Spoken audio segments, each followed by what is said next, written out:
Yo, welcome to Garage Hangs today. Your host, Chief Heimer here. I got a special guest in the building today. What up? My name's Devin. It's nice to be here. Heck yeah, he's first time I've met Devin. We've had a conversation on Facebook about shooting photos and doing stuff like that for quite a while, and just haven't had the chance to do it. So I bring you on the show today. It's been about what, 2 years since I met you? Yeah. And met, and I never got around to anything. I know I've tried to buy stuff off you. That's about it. Right. Yeah. I've always been busy. Haven't had the time to. Whoops. There we go. I don't know what. Still learning it. It's fun. It's fun. Right. Yeah. It's crazy. On my third episode, I had a problem with the video stopping like 3 times, and then this would stop like 3 times, and I didn't understand why. But ever since then, I have not had any issues with it at all. It was super weird. My buddy was like, "Oh, it's just me. I'm cursed," and all this other stuff, and I'm like, "It's probably not it, man. It's just having some minor difficulties with it, I guess." That's the fun of recording equipment. Yeah. So, what do you want to get talking about today, man? You know, I'm not 100% familiar with these. Usually everything just comes as it goes. Flows, yeah. So, well, I guess if you want, we can talk about photography since we're pretty good at talking about photography. Oh, yeah. How long have you been shooting for? I've been shooting for roughly 7 years. Started out with my buddy Luke.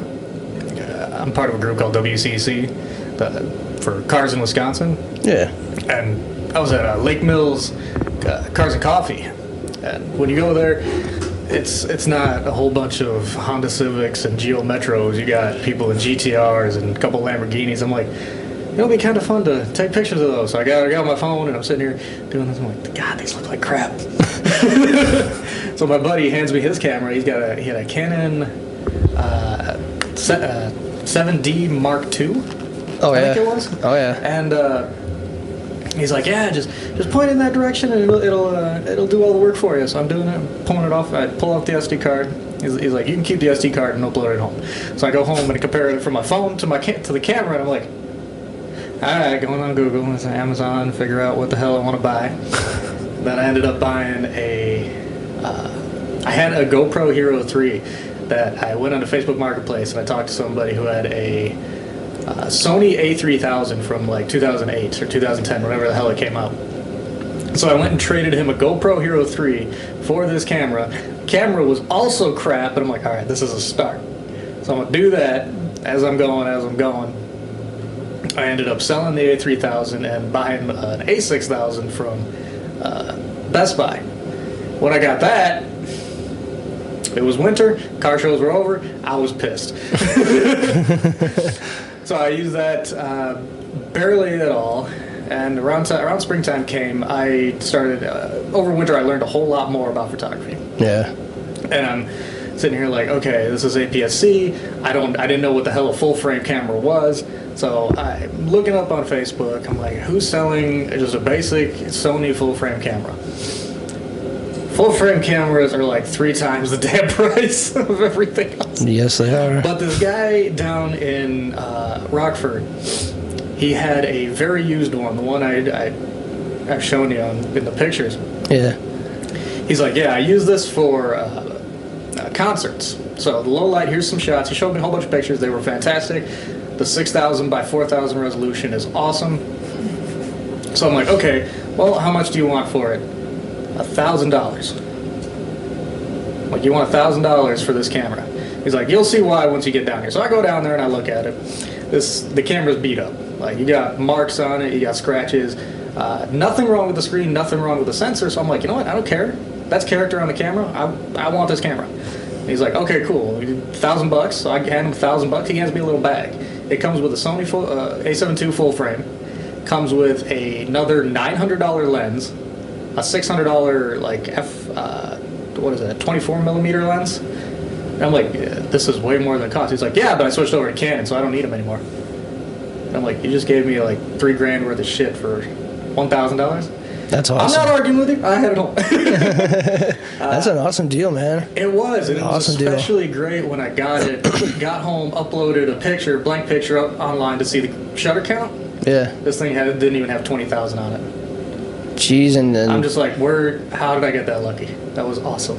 yeah, that's all. You know what's crazy is every time I was looking at a new body for my camera, I would always ask the shutter count with these mirrorlesses, and every single person that told me, it doesn't matter about the shutter count on the mirrorless. It doesn't matter. It doesn't matter. It doesn't matter. And I've always wondered why it doesn't matter. Do you know why it doesn't matter?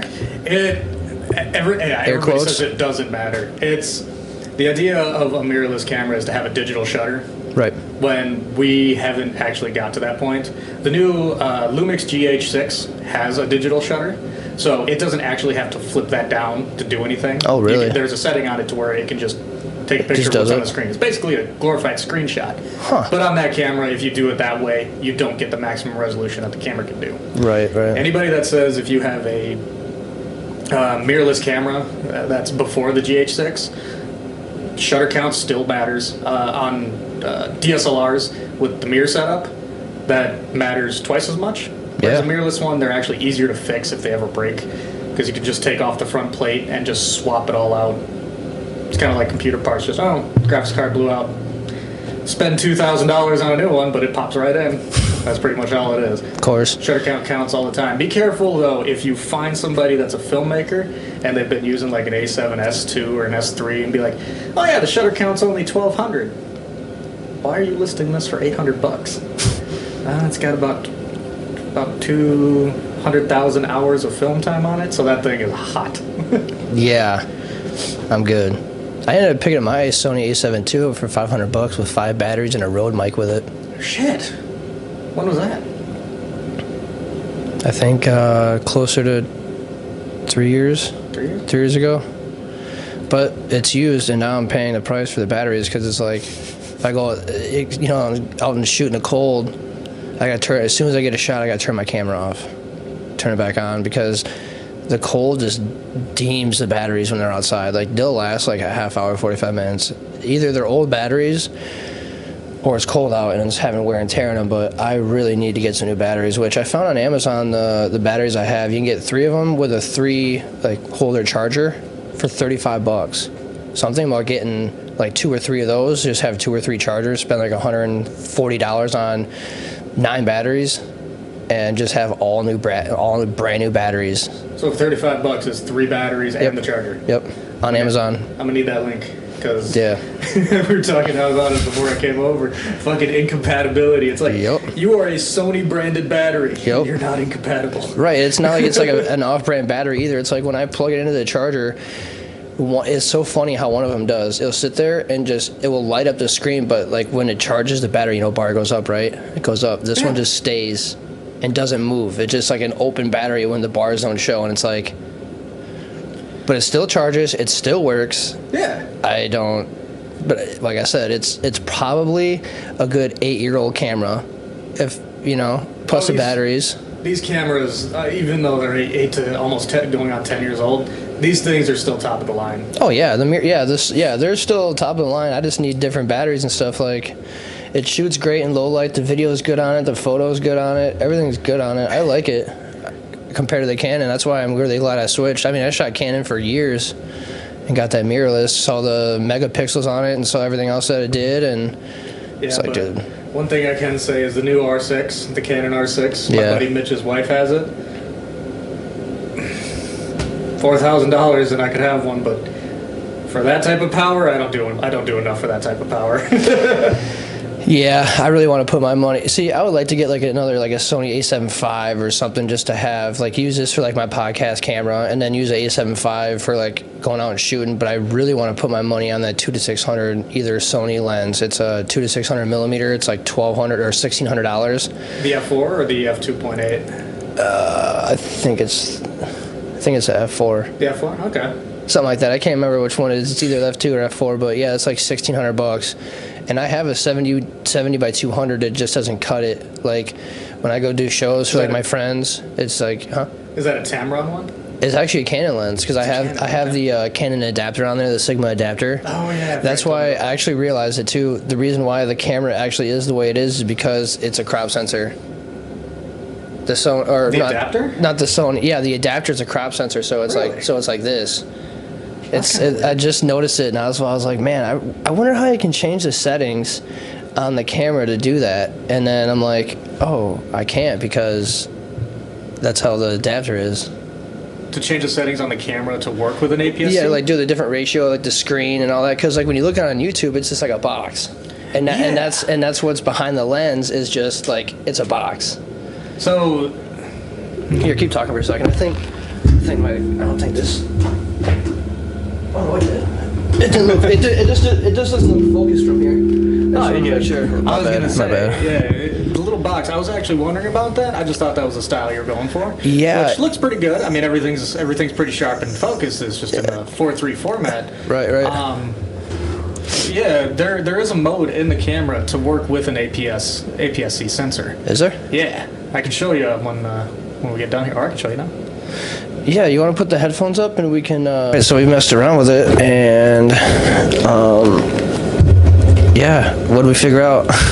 In these older versions of the Sony cameras, there is an APS-C option to work with the APS-C sensor lenses, like the 16 mil or some of the older 20 mils. You can force it to take that aspect ratio and put it out in the way that it normally would have been. If you use a full frame camera with an APS-C lens, there's a chance that it could turn it into a box. The square. Which isn't a big deal. Like I said, you can always just go into the editing and just pull it and stretch it apart. Yeah, before you leave, I'm going to try to pull up DaVinci, and I'm just going to pull up maybe our video quick and just upload it to the computer and put it in DaVinci quick just to see, because I tried. I do it custom every single time, but like there's different, like at the top of the screen when you're doing before you render it, you can. There's like 6 different, like you can do a YouTube setting one, you can do like a couple other different setting ones. Yeah, you get presets for it to render out to. So I wonder what it would look differently if I did like a YouTube setting. Do you think it would like stretch it out more, or?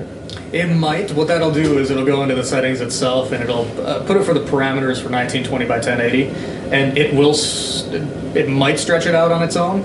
But what you'll want to do is you'll want to. I'm not familiar with DaVinci. But on Adobe Premiere, we get the option of setting up a sequence, and then we go through the parameters of that. I always set it. I actually do all my videos in 3840 by 2160, and I can explain that in a minute of why I do that. But what that'll do is it'll force the sequence before you do any editing, before you do any uploading. It'll force your render location to be that size. So you throw your video in, you throw it on the timeline, you drag it up to the corner. I would hold shift, grab the other corner of the video, and pull it down to the other end. So it'd be stretched out. If I like it, I like it. If I don't like it, I mean, I can pretty much screw around with it as much as I want. It almost makes me want. I almost want to like pull up. Yeah, if we want to do a tutorial, I mean, let's go. Because like, look, okay, so I even have it up right now. Well, no, I already rendered this video, so I'm gonna have to open up a new one. Yeah, let's do this. I'll just grab. Don't delete anymore. Don't delete a video. yeah. I don't want to mess that up anymore. I'm just gonna actually close this out and just open it up again. And I made a pretty cool intro the other day on my tablet. Because I don't have any programs on my computer to make anything with, but it's just pretty cool. It's just a bunch of that paint you saw, that scattered paint that was on that video, and it just says Garage Hangs with Chiefheimer, a podcast series. That's gonna be fucking And then it just goes right into it, because like usually all the videos are just like, yo, what's up, this is Chiefheimer with Garage Hangs here. You know, there's really no opener, no intro or nothing to it, and I need to make an outro to it for it too, just so it's, you know, more professional and it looks better. Yeah, that's the fun of doing all this, is learning on the go. I've been making videos for like 2 years, and I'm still new to everything.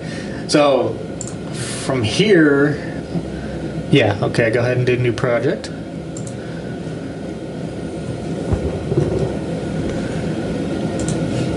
JK.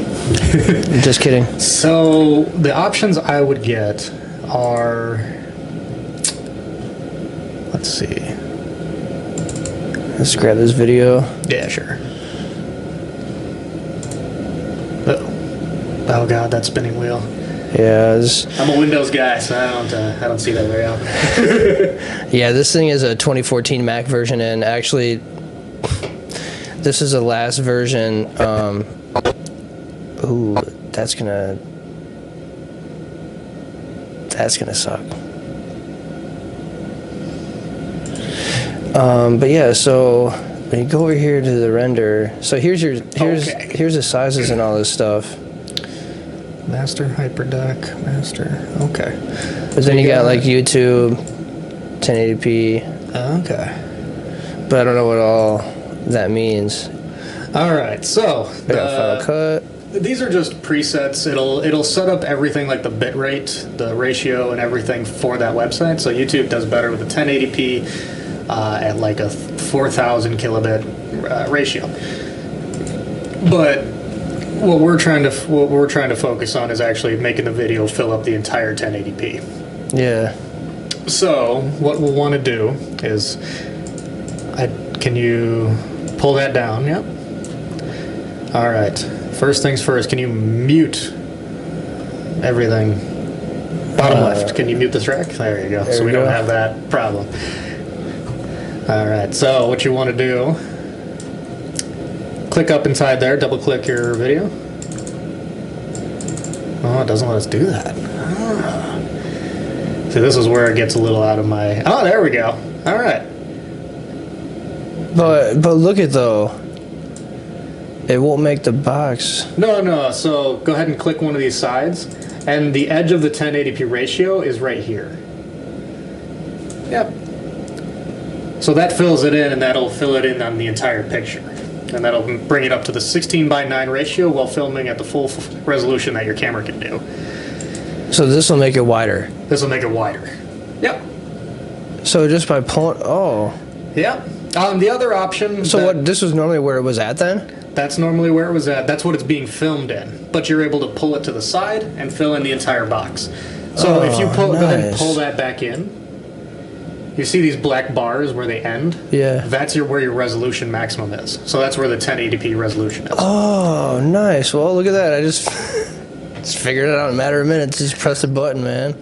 If you might be able to do it a different way. You can right-click on your timeline here, clip attributes. I'm just kind of guessing. Right. So data levels, go ahead and hit full. Right here? Yep. Where it says pixel aspect ratio, we don't got to worry about that. I'm just trying to see. On Adobe Premiere, we have the option of actually doing 50%, 75%, or fill in, which it'll automatically crop the entire video on its own. But, I mean, just dragging a little bit isn't a big deal either. Yeah, that's kind of cool. So then just hit OK then? You hit OK, and now that's set up for 1080p. And that'll fill up into the entire screen. Easy. Just keep in mind that filming on 4:3 and then stretching it out a bit, we're going to be a little fat.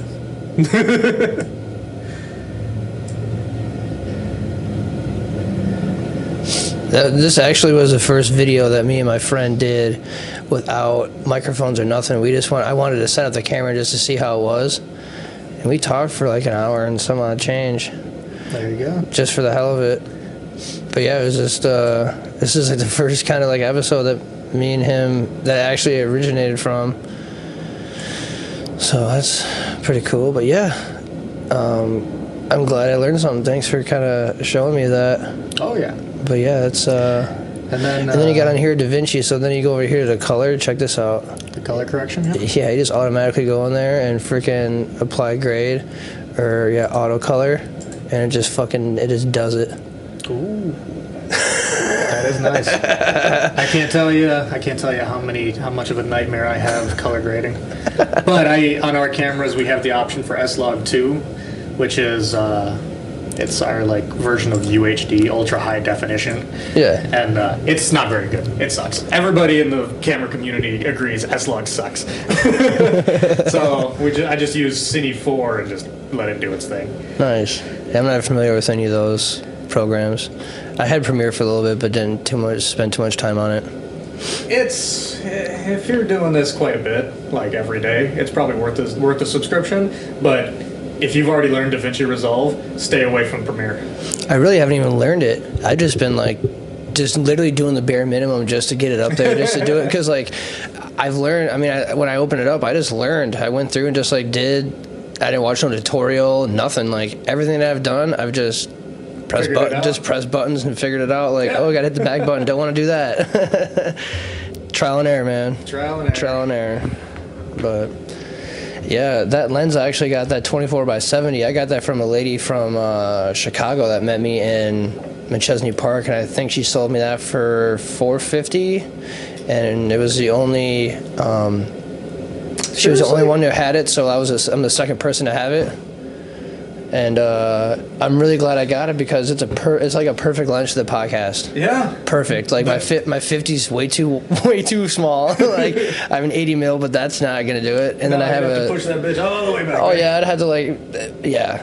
I'm good. You got a 24-70. That's a 2.8, right? Yep. The Sony version, or even just the Sigma version, is $1,200. I paid $1,200 for mine. They tried to sell me the Sony version for like $3,000. I'm like, no. I'm already going a little nuts with the $1,200, man. I can't do more.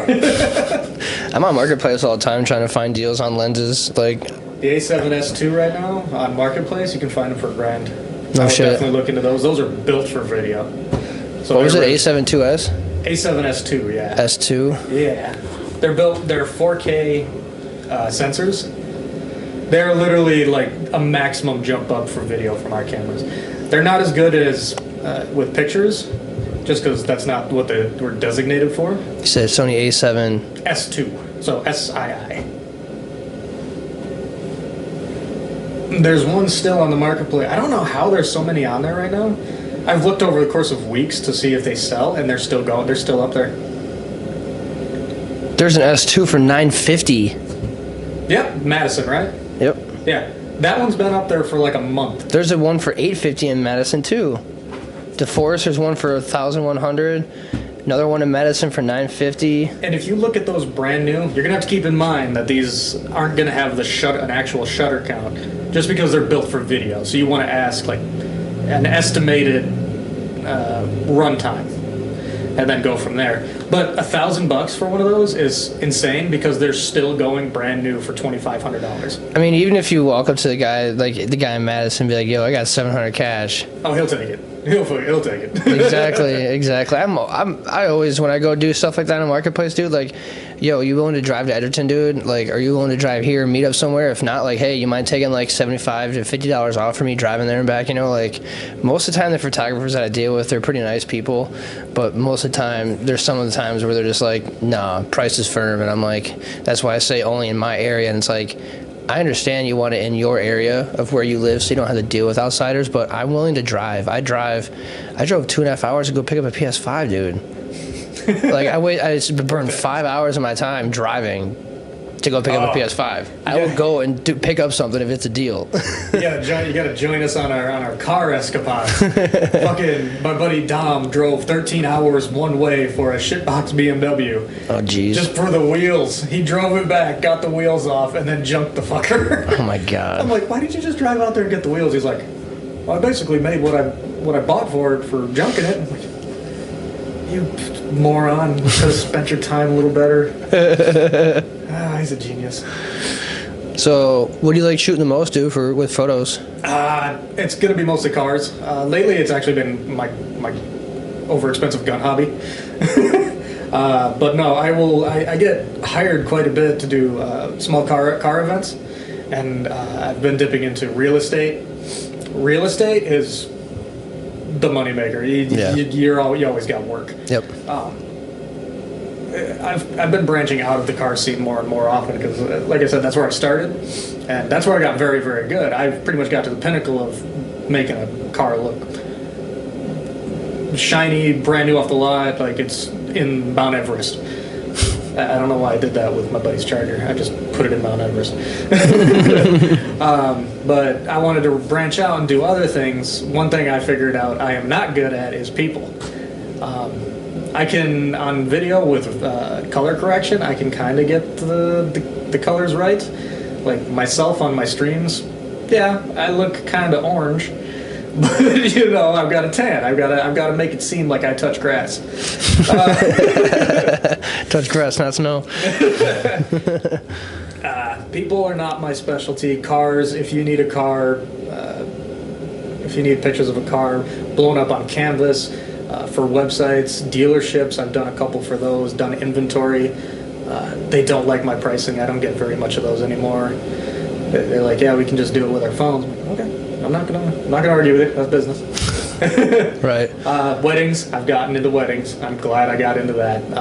You want to talk about big paychecks? Oh yeah. Weddings. If you know what you're doing and you have a good firm price behind what you stand for, and you create a memory that will last them a lifetime, you will have no problems. Exactly. But they are stressful. Weddings are the number one hardest photography thing you can do, because you have one shot. You can't just say, "Oh, redo the kiss." Everybody's just gonna look at you like, "What the fuck?" Yeah, there's no option for that. I've had a second shooter royally screw up a wedding that I was doing. They were paying me $3,000. We were getting shots. What was it? I was on my drone. I was getting drone shots. And I told him, I'm like, I need you to focus on three points of view. The kiss, the ring, and walk down the aisle. I just wanted the two coming down the aisle back, doing their thing. He somehow screwed up all three of those. He screwed up two, and the last one wasn't his fault. I'm not going to blame him for that one.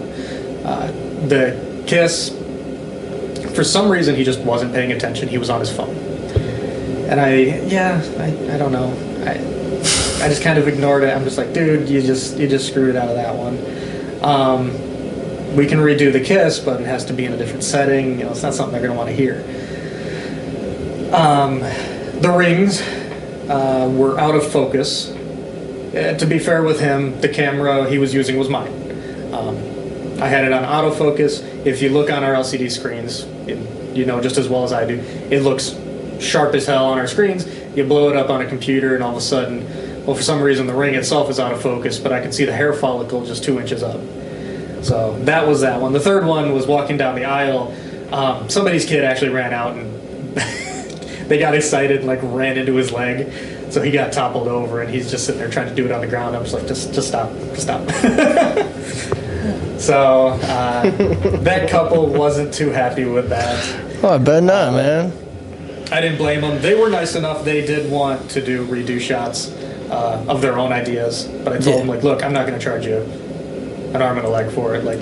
You pay me what you think you were. They still paid me $500. Right. And it was only a 20-minute drive over to Evansville, so I'm like, I'm not mad at all. Yeah. But I'm sorry, dude, if you hear this, you're not coming with me again.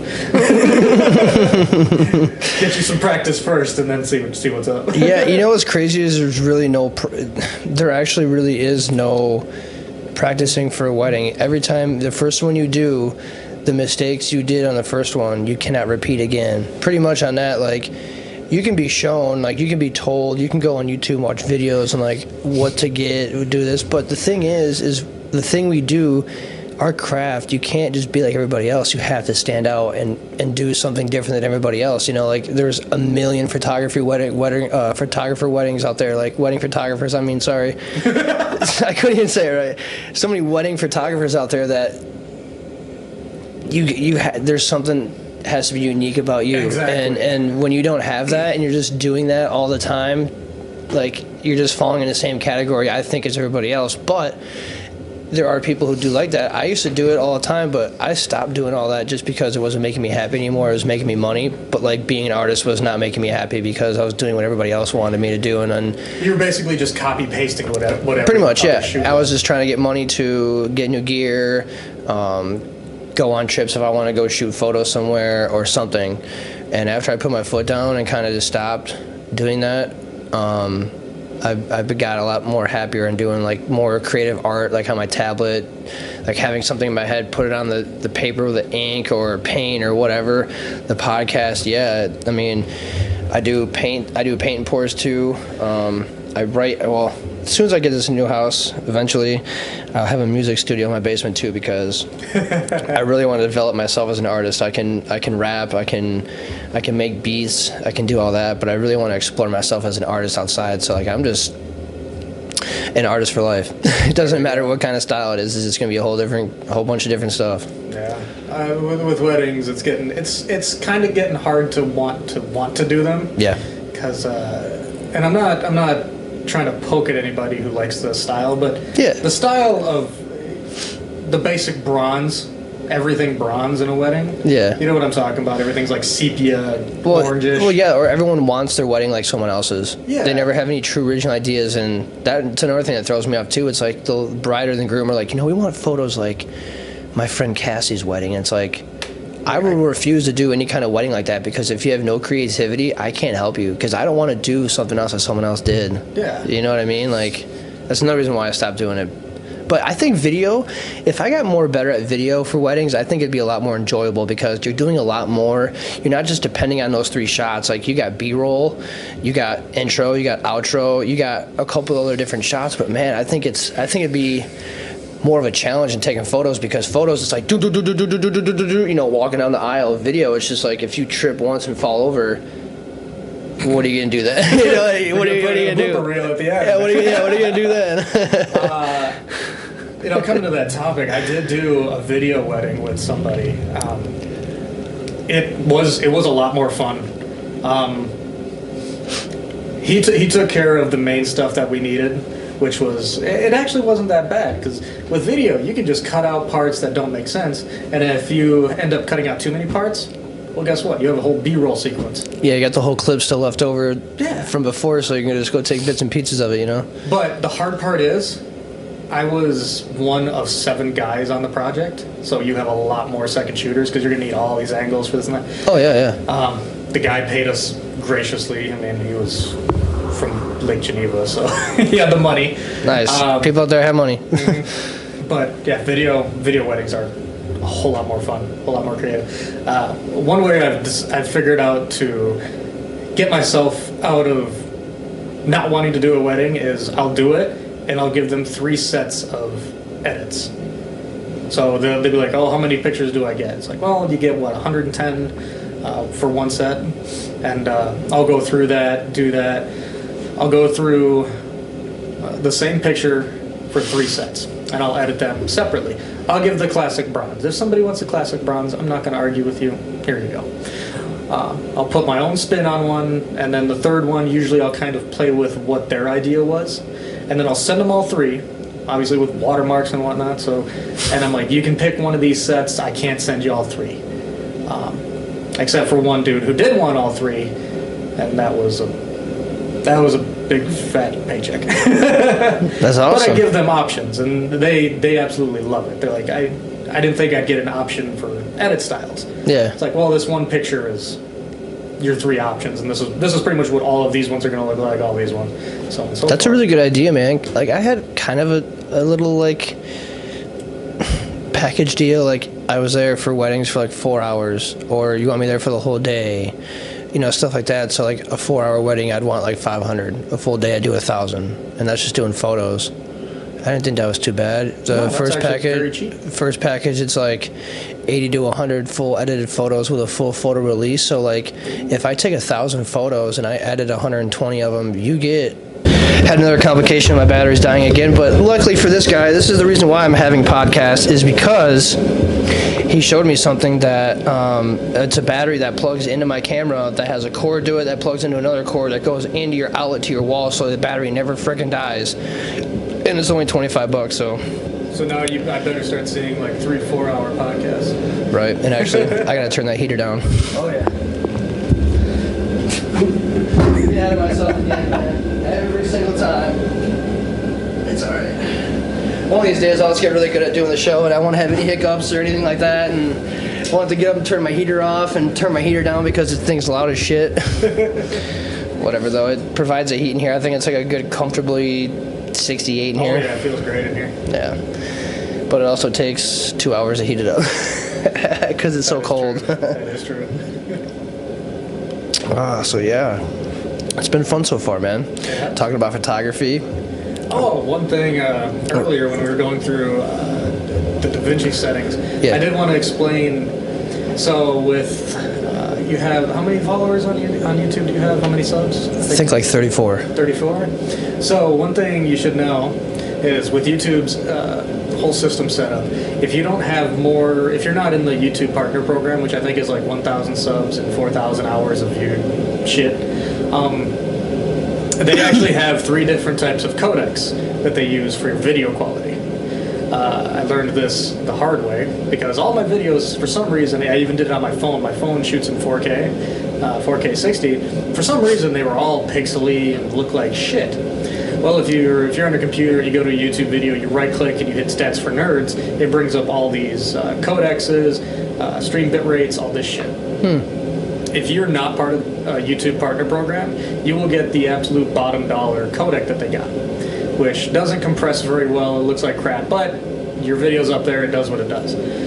I figured out if you upload in 4K, so 3840 by 2160, YouTube is forced to use the top tier codec, and your video will look fantastic. No shit. And it'll stay at the same bit rate because it doesn't need to change the bit rate at all. It's just prioritizing you at the bottom of the list for video quality. Oh, okay. So when you upload your videos, what I would suggest, render in 4K, upload in 4K, and then you can disable the 4K option when you're doing the upload if you want, and people can only watch in 1080p, but you'll get the maximum codec. So your videos will look a whole lot better. Do my videos look good now? Yeah, they look fantastic now. I'm just giving you a little bit of I know. info in case you're ever wondering that. Yeah, I just haven't had. I've had a couple like inputs from the video, but since you do video and I don't really do video, from what I've been putting up, is it decent quality? Yeah, it's decent quality. The only thing that confused me, like I said, was just the box.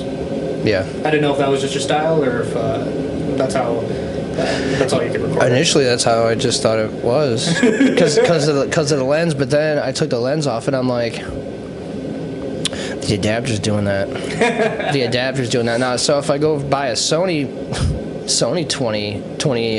24 by 70, it's probably going to cost me a lot of money, and then I won't have that problem. They're still going for $1,099. Yeah. I'd rather spend my money on that $200 to $600 and go shoot some awesome animal footage somewhere. There you go. Yeah, that's just an idea for you, because I think I was at like 20 subs, and I started realizing like I am doing way too much for basically just to get cucked by YouTube itself, and I'm like, you know what? I'm gonna cuck them right back. I'm gonna force them to let me use this. So when you say that, so like, do I have to have do I have to see growth in that for me to keep my channel? Is that what you mean by that, or is that just like for you to keep your? No. This is just for like video and stuff, like the quality of it. It's just a video. Oh, okay. I was gonna say like, you're not gonna get tagged for any for. Okay, I was gonna say like I gotta have like 20 subscribers a week, and to make it. That's kind of what I thought you meant. Like, oh, dude, you got to get subscribers to make it. I'm like, oh, no, I'm trying my hardest. No, you don't have to have a specific growth. That's what I like about YouTube so far compared to Twitch. I've been on Twitch for 5 years, and I've barely had any growth. But I started doing YouTube videos 2 months ago. I've seen more growth in 2 months on there than I have in 5 years on Twitch. That's crazy. Do you use hashtags and shit like on YouTube and Twitch? Can you use hashtags on Twitch? You can. They don't really work as they should. Right. They kind of changed their system back in like 2017, 2018. So all hashtags are now are just hashtags. Nobody looks up stuff by hashtags on Twitch. Okay. They all look it up by video game topics and like multiplayer, and that's about it. Oh, okay. But on YouTube, if you want to use hashtags, you'll need to first, I'd say, research on your topic. So podcast. First one I'd put, if I were you, podcast. Hashtag podcast. Right. That can either be in the title. Most people won't put it in the title. Yeah. What you want to do is put it in the description. Yeah. The first 3 hashtags you use on YouTube are going to be your main source that it's going to pull from. So you'll be in the podcast section. You'll be in the stream section. So on and so. You know what I mean. Yeah. After that, you can put in as many as you want. There's really no limit aside, up to the character space. Character limit, yeah, 250, I think. Just keep in mind that the first 3 you put up there are the only ones it's really going to pull from. The other ones are just, okay, if it's going to be there, they'll throw you in. It's like, okay. Right. Yeah, because like when I did the description, it was like Chief Heimer episode so-and-so with so-and-so. We talked about hashtag Green Bay Packers, and then this was an awesome hashtag podcast, and then did something else, but it was all in sentences. Like, I actually just didn't do like podcast, Green Bay Packers, artist, time of your life, whatever. I actually gave like a written out description of it. And is that so cool to do? But they'll still take from them top 3, or like should I just do like podcast, life, artist, or whatever, and then just don't have any description? No, you'll always want a description. If people see a video that doesn't, it's kind of like learning how people think on YouTube, what pulls their attention. Right. I'm new to this, so. No, you're good. I'm glad to help. One thing I would suggest is sitting down and making thumbnails for these, or making just a basic thumbnail for your entire show, and putting like episode 1, 2, 3, 4, 5. For some reason, if a video has a custom thumbnail uploaded, it helps push it into the impression system. And the impressions are what gets people to click on the video. You know how you're going through and you see somebody, the picture for their video is them blown up on the left side, and then on the right side is the topic that they're looking at. That's kind of what I'm talking about. Oh, okay. It kind of gets you like, oh, what the fuck is this? And then you click on it, and then it's scam bait for an iPhone. But you clicked on it, right? Right. So The garage hangs. Oops. So I was just gonna show you what. So that's kind of like what that's kind of like what I did for my like description of the video, like how it you know, I mean, I put in sentences, I put a couple hashtags in there, and that can work. Yep, that will work just the same. So all it'll do actually is it'll take the Green Bay Packers, the tattoos, and the Dragon Balls. That'll be the main focus of what those 3. YouTube so is pushing out. You got to have like so pretty much like it does have to be in order. When I upload this one, it's going to want to be like videographer, photographer, Sony A7 II. It can. Yep. Just like those are going to be like the top 3 mainly that we kind of like talked about. Yep. You know. Well, I would suggest making podcast your first one every single time. Oh, okay. Just so it keeps you in that algorithm. Yeah. And what that does is the more you upload onto YouTube with that one hashtag, it's gonna be like, okay, this is this guy's niche, so you're gonna be forcibly put into that section of YouTube. Oh, okay. Whereas my stuff, this one's a tutorial. They changed how this all looks, so. So like I said, you can put it in the title or the description. As long as the hashtags start in the description, I put mine all the way down at the bottom. Oh, okay, So that's not the very first thing that people see. Yeah. They're like, oh, he's just trying to push this. It's like they read down it, they're like, oh, this involves cinematography, AR-15s, and a how-to, so tutorial. And then usually with my gun stuff, if I put anything else after that, it doesn't go anywhere. But yeah, it's just finding ways to fuck with YouTube and make it work to your benefit. Yeah, and like I said, I'm completely new to it, and the fact that the last 2.5 weeks I've had this channel, I've had, you know, almost the 40 subscribers, and I've had...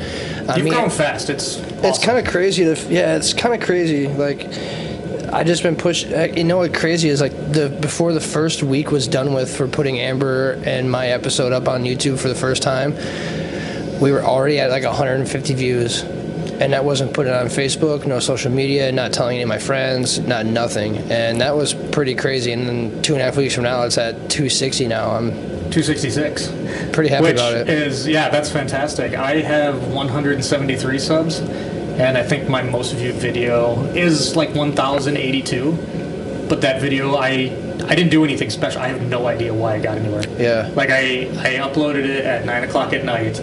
And then I woke up the next morning to like 50 comments, 1,100 views, and I'm just like, what the fuck happened? Yeah. And this one video was the only one I didn't do anything, any description, I didn't do any hashtag. For some reason, it just went somewhere, and I'm like, okay, YouTube is confusing as shit. You know, I've actually thought about that too, because like some of the videos like I see on YouTube are like done way too much. Like mine is so simple. I have an intro now, to where it kicks off like, hey, this is Garage Hangs with Chiefheimer, and then it goes right into the episode. That's perfect. And yeah, it is. I don't have like all these like Like when, like, oh yeah, it's not like boom roasted at the bottom or like something that pops up and like boom, like, you know, stuff like that like makes me not want to watch it because like it's not natural. Like this is natural right now, and this is another reason why I wanted to start it, is to have a one-on-one conversation, because people cannot nowadays. Yeah. That's another thing that I don't like seeing on YouTube and on all these social media programs. It's just overly done stuff. It's like, it ruins it. It's like, why did you click off of that? This fucking music. Yeah. Why do you keep screaming this? Just shut up. No, I mean, it's their way of doing it. I'm not blaming them. Yeah, it's a way of being creative. Like, it's just not my taste. It's not my style. It's not my taste. Yeah, it's like, I had a big conversation on YouTube with a whole bunch of streamers, part of the PUBG community. That's where I originally started with all my streaming, was on PlayerUnknown's Battlegrounds. Yeah. Got really good at it, got really known. The game is pretty much dead, but all the big streamers, we all know each other. And I can say out of most of us, there's me, Corky, Crutch, and I'm just naming off people I know from there, and Septimore. We don't fake anything on camera. That's one thing I don't like, is when people start faking who they are. Yeah. And you see that a lot with like the family YouTubers. Oh. Like, the father or the mother is using their family for views. It's like, what the hell, man? Yeah, people do anything nowadays to make some money. Once again, I'm just doing this for fun. I had it's actually crazy, is one of this dude I know on my Facebook, I don't really physically know him, but he's been my friend for a certain amount of time, and he literally messaged me and was like, I hope you get as big as Joe Rogan. And I was like, the goal here is just to have fun. I was like, it's like, I'm just here to have fun, have conversation. You know, I've already had a conversation with a kid that I grew up with back in like middle school that I haven't seen in a long time. Shout out David Byerly. Thank you very much for coming over on episode, I think you were 4 or 5. And that's the whole point, is just to rekindle, get to know, and have a good time. If I get, after 1,000 subscribers, you start getting cut by YouTube for a check. I know that for a fact. You get 1,000 subscribers in, you will get paid every 3 months from YouTube. It doesn't matter if it's $50 or $100. You're still getting paid for your art, and that's why I like being an artist, because one day I will get paid for doing this. It'll be fun. It'll be worth it. Yep.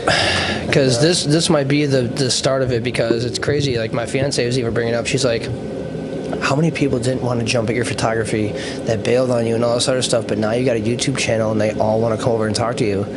And she's like, maybe it's because it's free. And I'm like, maybe.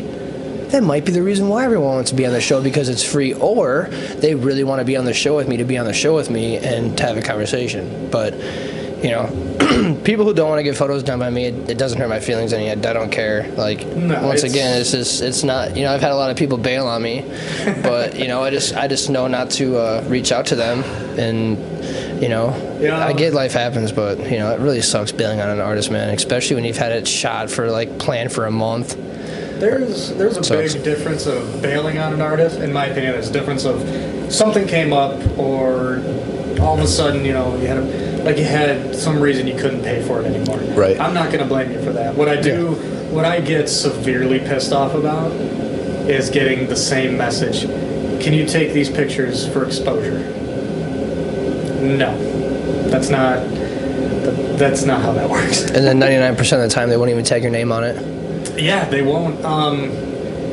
What was it? Me and my buddy were asked to do a small event, and we were talking to the guy for like a week.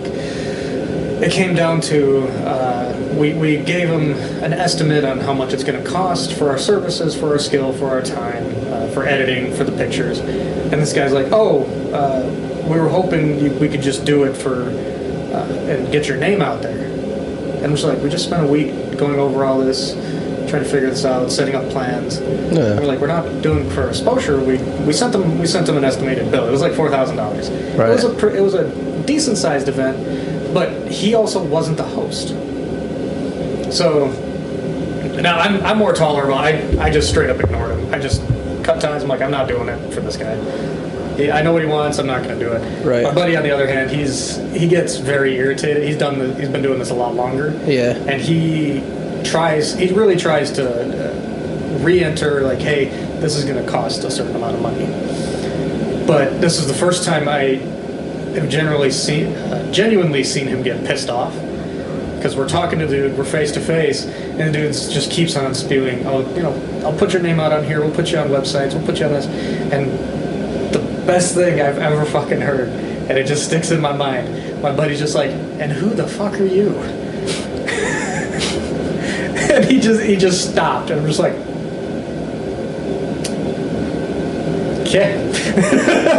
Right. I'm just like, that is like very good point.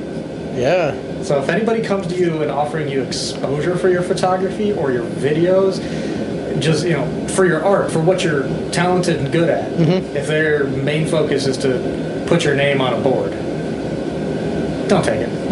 Yeah, I'm not that kind of person, nor artist either. I want to work my way up, and that's the whole point of, if you are an artist, it's from the beginning and the end, and all the middle is the journey from it and what happens at the end of it when you're done with it. It's everything in between right now that matters, and people don't understand that, but some artists do and some artists don't. I like to explain that too, because it's true.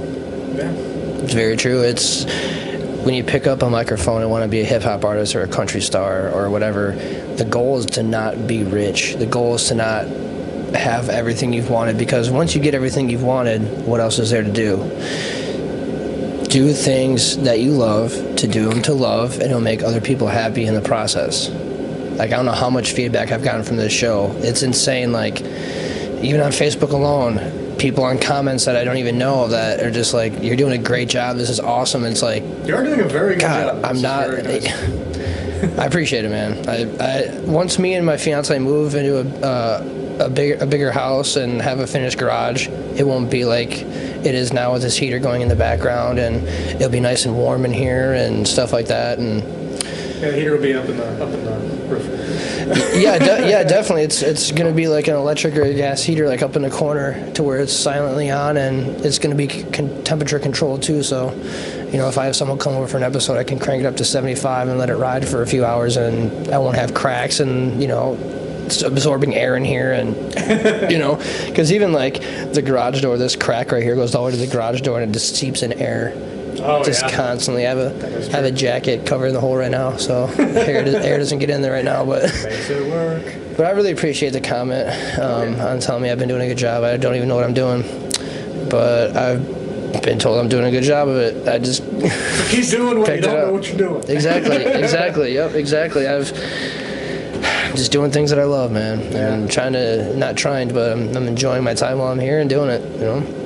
And I think you are too. I think you have a really good time doing what you do too. Your imagination's off the wall from what I've seen from your videos, and you have such a not normal personality, you know what I mean? Like, not like everybody else. Like, even the video you sent me earlier, like, I got my camera battery, I got my monitor battery, and I got my camera. And my fiance is like, does he talk like that? I'm like, I don't think so. Because this is our first time meeting, so I'm like, I doubt he talks like a cowboy.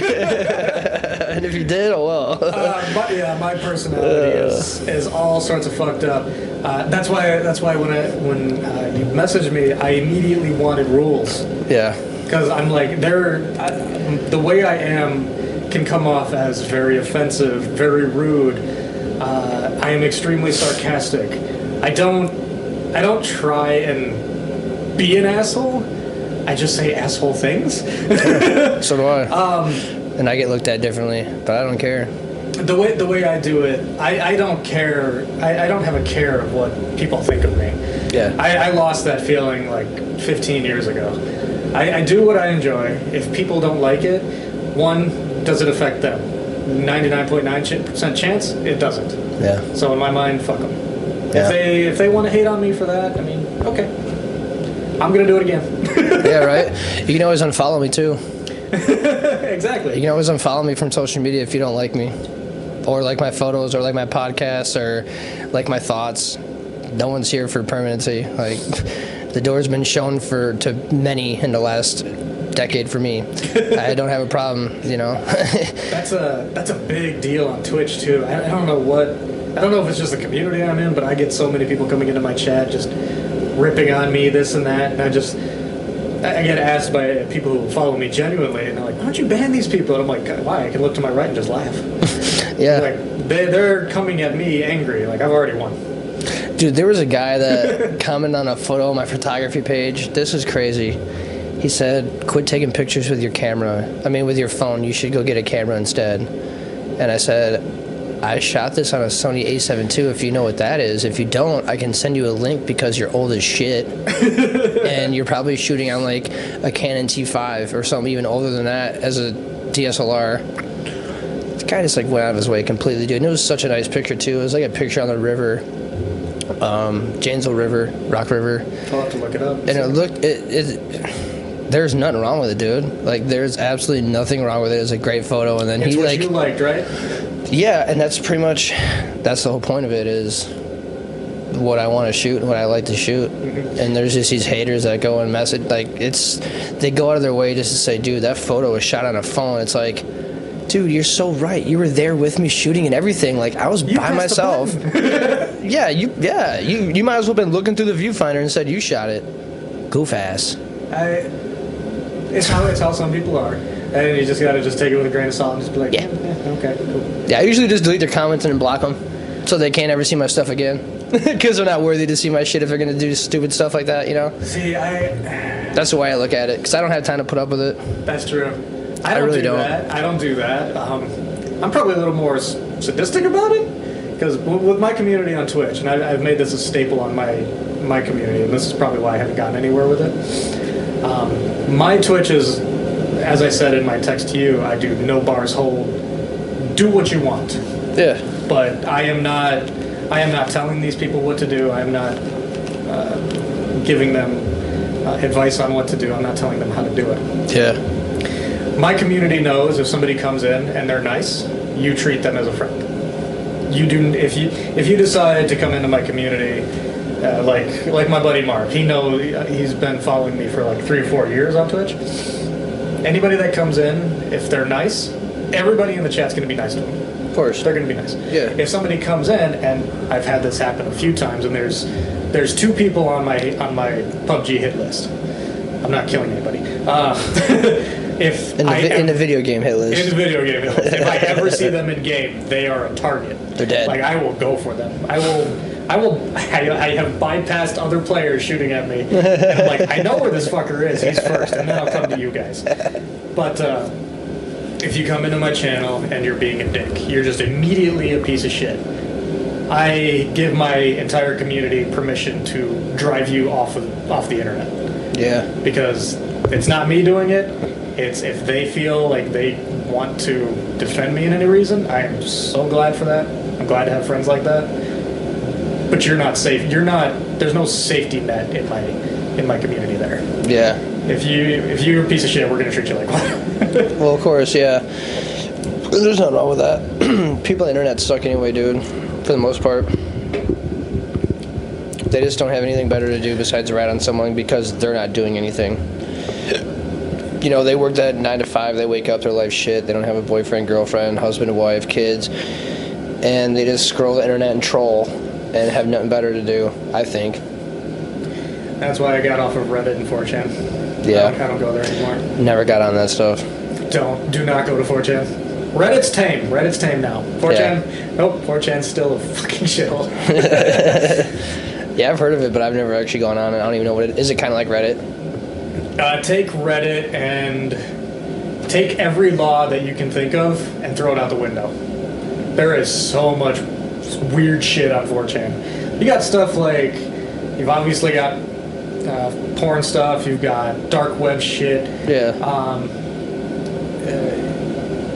You got animation, you got normal stuff, you got animation like TV shows. A lot of what people use 4chan for is, surprisingly enough, like 80% of it is dealing with shitty people from shitty people. They've used their I'll call them general knowledge of 4chaners to like find like killers, pedophiles, rapists around the world. There was this thing with fucking Shia LaBeouf, and it was the funniest shit ever. couple of years ago. I don't know if you remember seeing it somewhere online, but he would put up a flag and he'd have a meltdown for some reason in front of it. I think so, yeah. Fucking 4chan, at some point, okay, Shia LaBeouf pointed a camera at a flag up on top of a building. You could only see the flag and you could only see the sky. Well, before that, there were so many instances of people from 4chan going by and taking this flag down. They wouldn't break it or anything. They literally just undo it and set it on the ground and leave. And it was hilarious. So Shia LaBeouf pointed a camera up at a flag, and all that you could see was the flag and the sky, right? These nerdy sons of bitches figured out the flight paths of planes in the background and the weather, and found this flag in 40 minutes. Yeah, they found it in 40 fucking minutes. And we're watching this live stream, and all of a sudden we see the flag go down, and the entire chat that's watching the flag is just fucking going nuts, like 4chan's at it again. And that was the last time Shia LaBeouf did that, and I'm just like, these people are so fucking weird. Oh my god, dude, no way. It was like United Airlines flight patterns. They figured out the state and the exact building. Where the photo was taken? It was a live stream. Oh, the flag. Okay. Yeah, it was a 40-minute live stream of the flag. So they watched this. They saw planes going in the background and calculated. I'm like, you guys are on 4chan and you can do this shit? That's insane. Send this to the moon, man. They can be so much. They can also be very, very dangerous too. I mean, there's been plenty of times where they'd find people's houses and to attack them or rob them, but those people would end up getting justice. It's a freaky place. Don't go there. Yeah, I'm good. I don't want to do any of that. I don't even really like speaking into Alexa in the house. No? You don't like the government talking back to you? No. That's why you say Alexa. I hope y'all are listening because you suck. That's why you say Alexa, is the government listening to us, and then it shuts off. There's someone behind the screen. You know what's crazy to talk about that? Do you have Netflix? No. Have you had Netflix or not? 2 years ago. I got rid of my subscription because they don't update anything anymore. Well, very much. Yeah, it's kind of lame. But there was a documentary on there called The Social Dilemma. I have heard of it. You have heard of it? Yeah. You should take some time to watch it. It's actually pretty insane. They're saying pretty much that there is someone right now at a job that is looking at your screen, hypothetically, looking at your screen on your phone. So like when I turn my phone on like this, someone is behind it and they can see, and they throw things at your phone. They tell you to, for me personally, when I muted all my notifications for Facebook, Messenger, and Snapchat, about every week at the top, when I open up Snapchat to go to the chats where all my chats are, it would say at the top, go turn your notifications back on. Like it's encouraging me to go turn my notifications back on. But the whole point of this documentary is that they were saying, since cell phones came out, there has been no law on anything protecting us. They have been recording data from us since 1995, if not 2000. Of everyone that's had a cell phone, all they've been doing is collecting data on this thing. There's been no guidelines. There has been no terms and conditions to sign for us.